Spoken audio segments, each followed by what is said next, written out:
My presentation today was about EDF Energy's nuclear new build programme. Provided the East of England Energy Group conference with a brief update on where we are with the Sizewell C project. It's a project that will create hundreds, thousands of jobs in our region, and also supply chain opportunities, which of course are of particular interest to the audience today.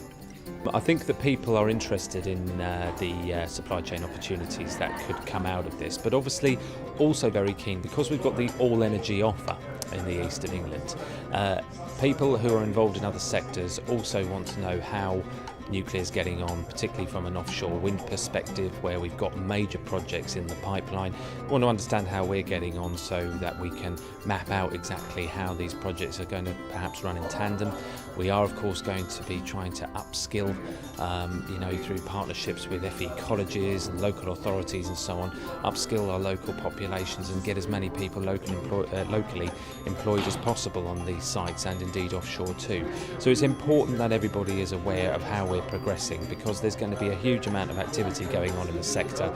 We are making firm progress in terms of Hinkley Point C. It's important to note that Sizewell C is of course dependent on how we progress with our first project down in Somerset, but we are making good progress with equity partners. We are going through the EU state aid process at the moment. We hope the Commission will make an announcement on the new market reform structure that incentivises private sector investment in nuclear new builds. We hope for that in the autumn.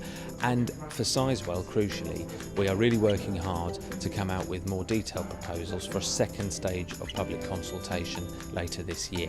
I think that with a fair wind, with a positive planning consent and a final investment decision for Sizewell, which of course are very major milestones in and of their own right, we will be building in the 2020s, and just beforehand, to that peak point where we've got 5,600 workers on site, hopefully numerous local suppliers involved in the project, and we'll be building, crucially, a project that will deliver 3.2 gigawatts of low carbon electricity, 7% of the UK's needs, in our site just to the north of Sizewell B on the Suffolk coast.